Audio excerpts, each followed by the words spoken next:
दोस्तों, किसी ने सही बात कही है कि दूसरों की समस्याओं का आनंद लेना बंद कीजिए, वरना ईश्वर आपको वही गिफ्ट कर देंगे, क्योंकि भगवान वही तो गिफ्ट करते हैं जिसमें हमें आनंद आता है। आदतों को लेकर के आपने बहुत सारी कहानी सुनी होंगी, जैसे आदत से मजबूर होना पुरानी आदत है, जाते आते जाएगी। बहुत सारी कहावतें हैं, जैसी आदत है वैसा जीवन। लेकिन आदत ऐसे नहीं बनी है।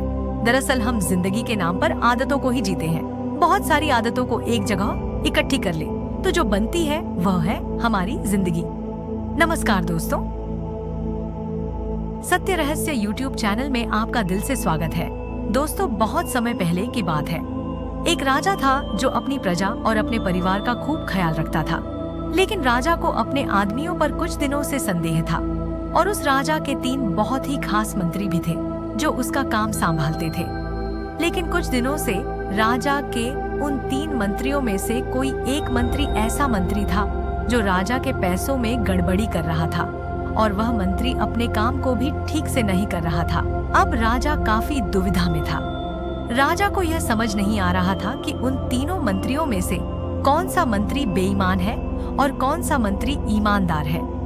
यह पता लगाने के लिए एक दिन राजा ने उन तीनों मंत्रियों को अपने पास बुलाया और कहा, देखो मंत्री जी, हमारा जन्मदिन आ रहा है, इसलिए आप तीनों को एक घने जंगल में जाना होगा और आप तीनों को एक एक बैग दे दिया जाएगा। उन तीनों को एक एक बैग दे दिया और उनसे कहा कि तुम तीनों को अलग अलग घने जंगल में छोड़ दिया जाएगा। उस जंगल में तुम लोगों को फल के पेड़ को ढूंढना है और अच्छे अच्छे और ताजा फल से इस ठेले को पूरा भर कर लाना है। और तुम तीनों के पास सिर्फ आज शाम तक का ही समय है। राजा के कहे अनुसार वह तीनों मंत्री को जंगल में छोड़ आए। उसके बाद वह तीनों मंत्री जंगल में आ गए। उसके बाद पहला मंत्री बहुत ईमानदार और मेहनती था, तो उसने राजा के लिए बहुत सारे अलग अलग और अच्छे और ताजा फल से अपने ठेले को पूरा भर लिया। लेकिन उसे यह सब करने के लिए बहुत मेहनत करनी पड़ी। उसने अपना काम पूरा कर लिया था। वह बहुत थक चुका था और उसने अपना काम ईमानदारी से भी किया था। अब दूसरा मंत्री जो था वह बहुत ही चालाक था। उसने सोचा, राजा के पास इतना समय थोड़ी है कि वह यह सब जांच करे कि मैंने अच्छे फल लाए हैं या खराब। तो बिना ज्यादा मेहनत किए उसे जैसे ही फल जमीन पर पड़े मिले, उसने वह अपने ठेले में रख लिया, बिना यह सोचे कि वह अच्छे हैं या खराब। जो उसे जमीन पर पड़े फल मिले थे वह बहुत ज्यादा खराब थे और वह आराम से पेड़ के नीचे बैठ गया। अब तीसरा मंत्री जो था वह बहुत ही ज्यादा बेईमान और आलसी था। उसने सोचा कि राजा सिर्फ ठेले की लंबाई और वजन ही देखेगा, यह नहीं देखेगा कि उस ढेले के अंदर क्या है और कितनी अच्छी और खराब चीजें हैं। तो उस तीसरे मंत्री ने बिना कुछ सोचे समझे अपने ठेले को सूखे पत्तों और कुछ छोटे छोटे पत्थरों से अपने ठेले को भर लिया और वह भी पेड़ के नीचे बैठ गया और शाम होने का इंतजार करने लगा। राजा के कहे मुताबिक समय समाप्त हो चुका था, शाम भी हो चुकी थी। अब वह तीनों मंत्री भी एक साथ अपने अपने ठेले के साथ राजा के महल में वापस आ गए। राजा ने देखा कि वह तीनों मंत्री जंगल से वापस आ गई है। तो राजा ने उन तीनों मंत्रियों के ठेले को खोलकर देखा नहीं कि उसके अंदर क्या क्या है, और उसने उन तीनों मंत्रियों को अलग अलग जेल में 1 महीने के लिए जेल में कैद कर दिया।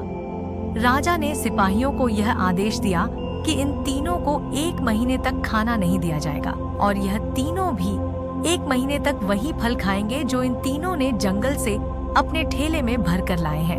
और उन तीनों मंत्री को राजा ने जेल में कैद कर दिया।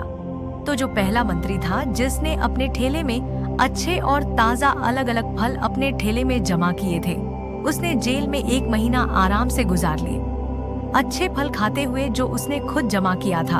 उसके बाद जो दूसरा मंत्री था, जिसने बेकार और खराब फल अपने ठेले में रखे थे, उसे वही बेकार और खराब फल 1 महीने तक खाने पड़े और वह उस जेल में ज्यादा दिनों तक टिक नहीं पाया और बाद में वह खराब फल खाने की वजह से बीमार पड़ गया और उसकी तबीयत खराब हो गई।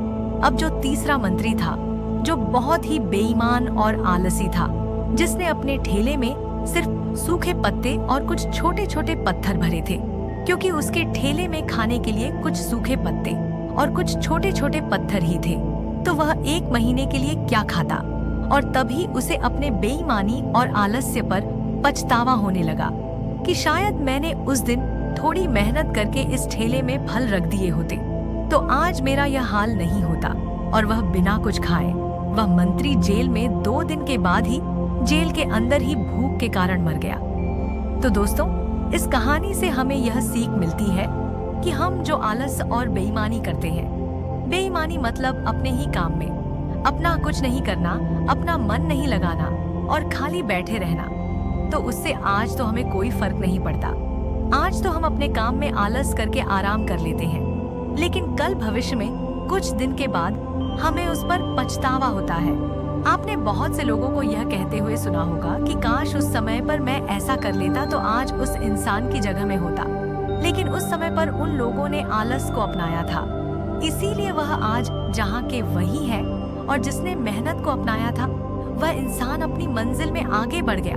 तो अपने काम के साथ बेईमानी और आलस्य बिल्कुल भी मत करो, उसके बाद तो हमें पछतावे के अलावा और कुछ भी नहीं मिलता। ये जो समय है ना, इसकी कीमत कोई नहीं लगा सकता है।